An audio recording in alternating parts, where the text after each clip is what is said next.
I'm Matt Bishard with NAREITWise here in Phoenix, Arizona for REITWise 2015. I'm joined by Kurt Manske, Vice President of Compliance and Corporate IT with QTS Realty Trust. Kurt, thanks so much for joining us. Thanks for having me. I appreciate it. Now, here at REITWise, you're on a panel that was looking at cybersecurity. What's been the biggest change in the past year that's elevated this issue? Well, I think that the rise of the cyber state from a attacker perspective. I know that ISIS continues to be a presence in the world. They're growing their presence worldwide. You have the activities of the group Anonymous that are countering that threat and also doing their own attacks against other organizations as well. And, you know, it's really strange when you have a terrorist organization that's actually actively looking for somebody who's to be head of their cybersecurity division.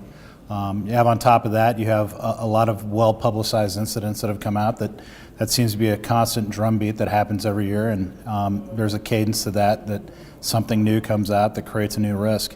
And just today, President Obama signed an executive order on cybersecurity around national critical infrastructure, which probably, I would guess, some companies in the REIT area would have a hard time making a case against being part of the national critical infrastructure. So being a data center REIT, are there additional steps necessary for QTS to take in advance of a potential cyber attack? Absolutely. So on a daily basis, we really need to keep our eye on the ball from a day-to-day perspective, and it's difficult.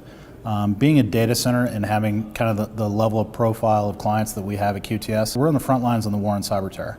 And we need to make sure that we're constantly watching inbound and outbound traffic that comes across, whether directed towards us or directed towards our clients. And it becomes a challenge.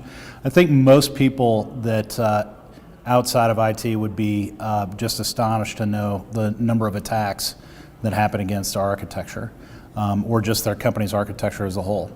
Whether it's somebody on the inside trying to do something, or if it's somebody sitting in a university in Iran trying to do something, the number of attacks that happen would just simply amaze people. And you need to keep that in mind, that unless you have the right protective mechanisms in place, those particular vulnerabilities will actualize and cause a lot of problems.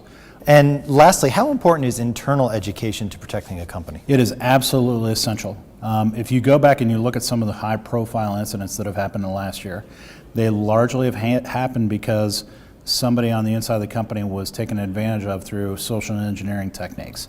Either they gave up their username and password via a phishing attack, or somebody sends an email blindly to somebody internally, and they respond to that with a username and password. So the true people that make security happen on a day-to-day basis are the people at the company. They're the ones that stop the attacks. Sony is a case in point. That was a victim inside that company that fell vulnerable to a social engineering attack via phishing, and that, I think everybody knows, they're probably going to be close to at least $500 million in costs associated with the recovery of that as a result of that cyber attack. Great. Well, Kurt, thank you so much for joining us. A pleasure to be here. Thank you. For more on this and other REIT news and analysis, be sure to visit REIT.com.